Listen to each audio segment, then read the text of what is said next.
Graça e paz, meus irmãos. Abram as suas Bíblias no livro de 1 Coríntios, capítulo 14. Nós vamos fazer a leitura e o breve estudo dos versículos 20 a 25. Os dons em face dos visitantes na igreja. Versículo 20.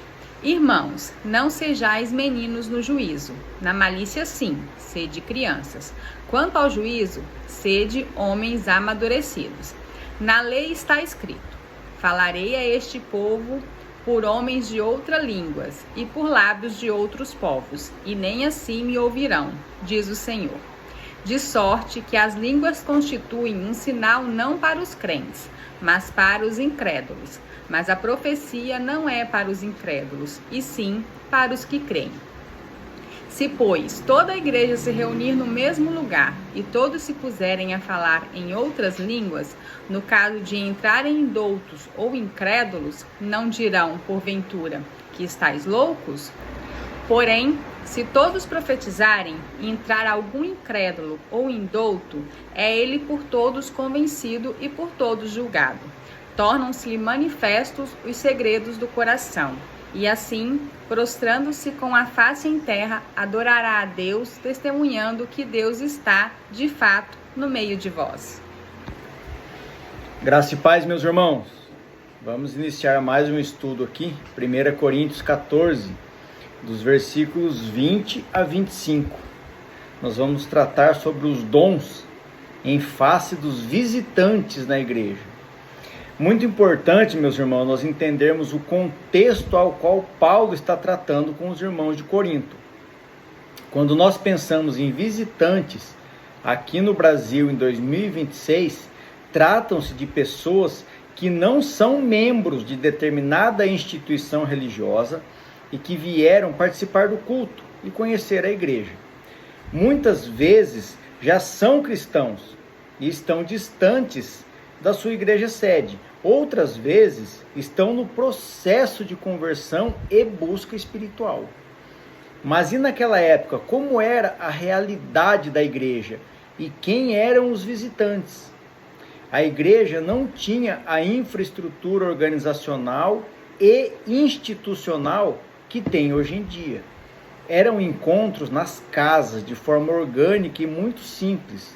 Não existiam as redes sociais e não tinham constituições internas, toda a formalidade que nós temos hoje em dia. Enfim, já é suficiente para contextualização e entendimento. Muitas vezes, os visitantes eram judeus, eram pessoas contrárias à igreja, que estavam buscando uma oportunidade para poder atacá-los. Versículo 20. Paulo dizendo: irmãos, não sejais meninos no juízo, mas na malícia sim, sede crianças. Quanto ao juízo, sede homens amadurecidos. Paulo traz uma exortação aos irmãos de Corinto sobre o amadurecimento espiritual. Ele confronta um possível comportamento. Observem, ele não está confrontando as pessoas, ele está confrontando um comportamento encontrado na igreja de Corinto, quando faz uma contrapartida entre juízo e malícia, chamando os irmãos a focarem em Jesus Cristo e se afastarem do mundo. Versículo 21. Na lei está escrito: nós não vivemos pela lei, nós somos cristãos e vivemos pela graça. Mas Paulo estava se alicerçando na lei, pois muitos dos seus ouvintes eram judeus. Diria assim, falarei a este povo por homens de outras línguas e por lábios de outros povos, e nem assim me ouvirão, diz o Senhor. Aqui Paulo, alicerçado no seu conhecimento das antigas escrituras, cita mais uma vez o profeta Isaías, para dar credibilidade e fundamento ao seu ensino. A referência a qual Paulo cita está lá em Isaías 28, versículos 11 e 12, que diz assim, pelo que por lábios gaguejantes e por língua estranha falará o Senhor a este povo, ao qual ele disse: este é o descanso, dai descanso ao cansado, e este é o refrigério. Mas não quiseram ouvir. Lembrem-se que Isaías era um profeta messiânico, ele apontava para Jesus. Ou seja, descanso e refrigério está apontando para Jesus. Lembram? Mateus 11, de 28 a 30, o que o próprio Jesus disse: vinde a mim, todos os que estáis cansados e sobrecarregados, e eu os aliviarei. Tomai sobre vós o meu jugo e aprendei de mim, porque sou manso e humilde de coração, e achareis descanso para a vossa alma, porque o meu jugo é suave e o meu fardo é leve. Versículo 22, Paulo começa dizendo: de sorte, de maneira, de modo que as línguas, lembram-se, estamos tratando dons de línguas, dons de profecia, os dons espirituais, constituem um sinal não para os crentes, e crentes aqui não são evangélicos, tá? São que creem em Deus, mas para os incrédulos. Mas a profecia não é para incrédulos, e sim para os que creem. Mais uma vez, o apóstolo Paulo está demonstrando a importância dos dons espirituais e reforçando que todos os dons têm um propósito específico dado por Deus. Aqui Paulo diz que o dom de línguas é um sinal para os incrédulos. Vamos buscar entender, meus irmãos. Primeiro, quem são os incrédulos? São aqueles que não creem, lógico, mas podem ser pessoas que se opõem ao Evangelho e pessoas que ainda não conhecem o Evangelho. Em ambas as situações, são as pessoas a quem Jesus se refere lá em Marcos 2, versículo 17, que diz assim, ó: e Jesus, tendo ouvido isso, disse-lhes: os sãos não necessitam de médico, mas sim os que estão doentes. Eu não vim chamar os justos, mas sim os pecadores. Trocando as palavras aqui para entendimento e contextualização. Eu não vim chamar os que creem, porque esses já foram chamados, mas sim eu vim chamar os incrédulos.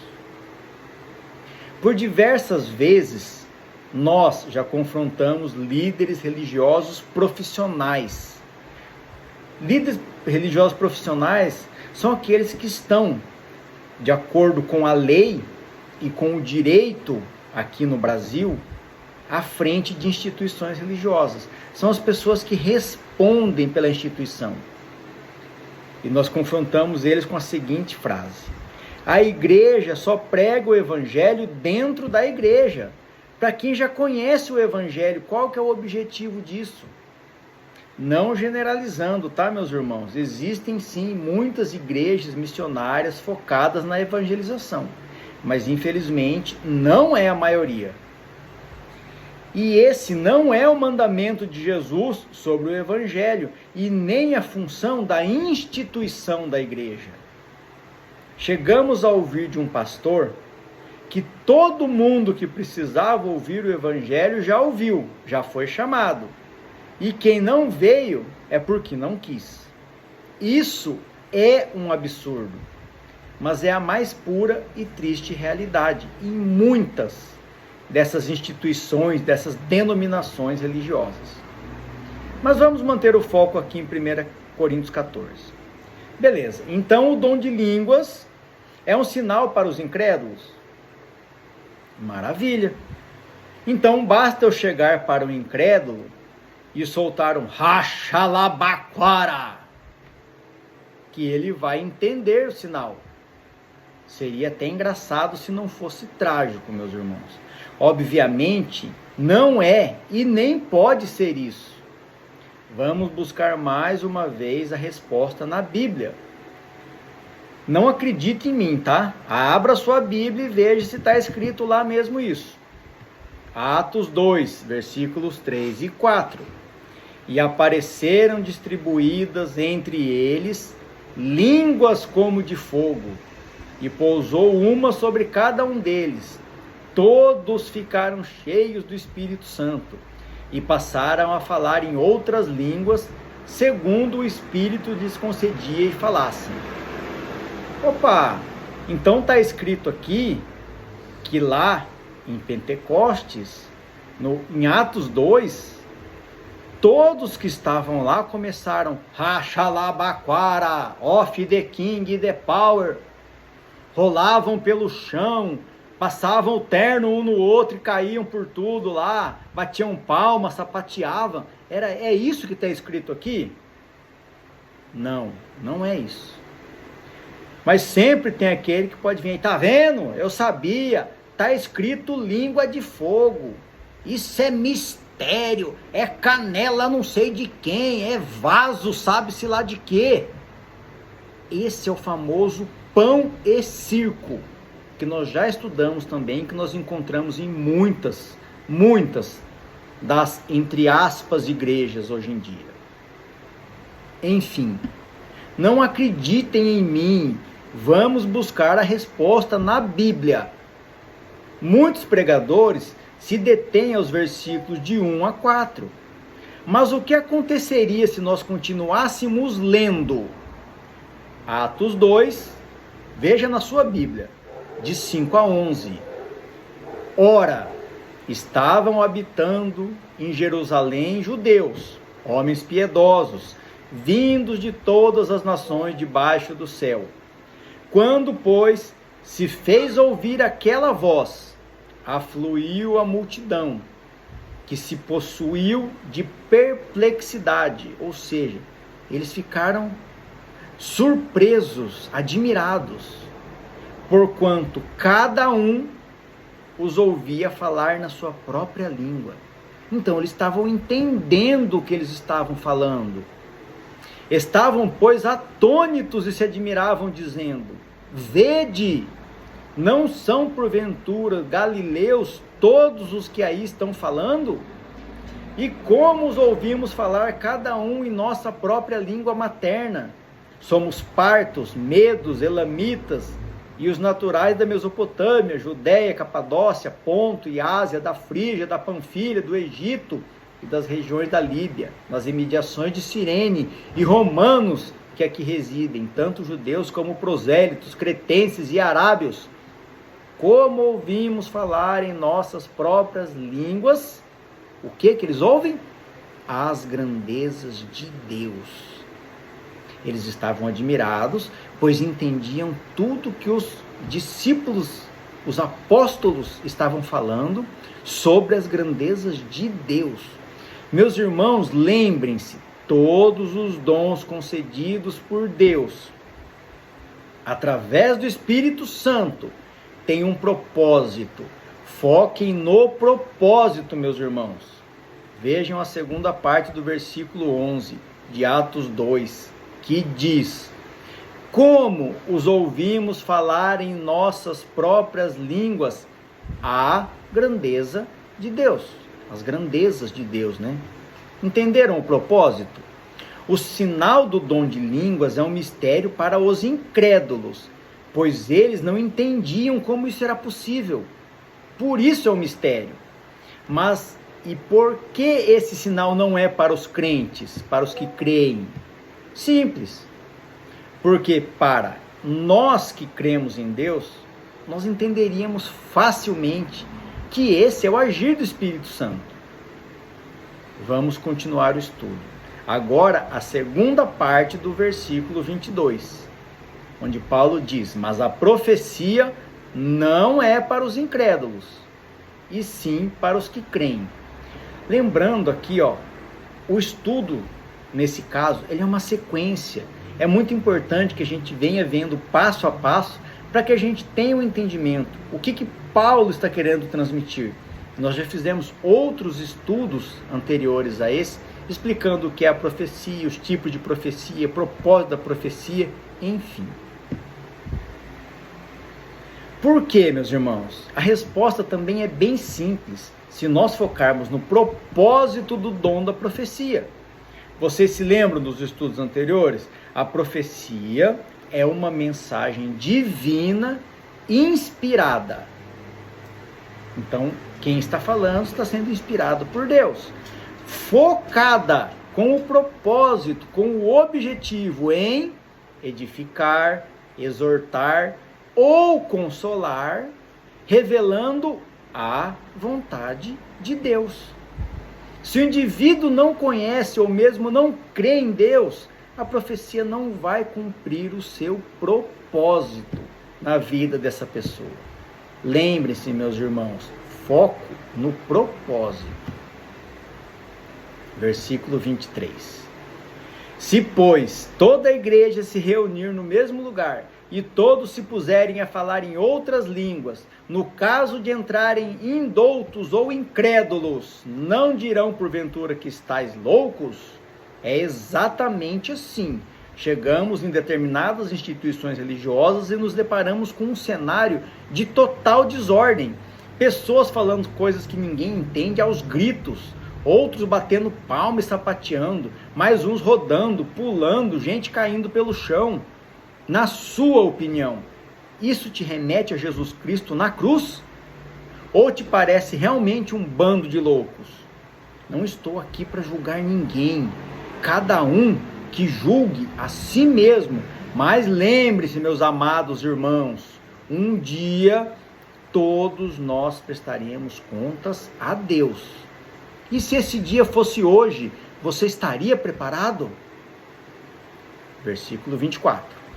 Porém, se todos profetizarem e entrar algum incrédulo ou indouto, é ele por todos convencido e por todos julgado. Tornam-se-lhe manifestos os segredos do coração, e assim, prostrando-se com a face em terra, adorará a Deus, testemunhando que Deus está de fato no meio de vós. É convencido, pois entende o que todos dizem. Através do agir do Espírito Santo, ele pode ser convencido e convertido para a honra e para a glória do nosso Senhor Jesus Cristo. Esse é o propósito, meus irmãos, é a salvação, é a conversão. Assim como o próprio Jesus deixou escrito para nós lá em João 16:8. Quando ele vier, quem vier? O Espírito Santo, convencerá o mundo do pecado, da justiça e do juízo.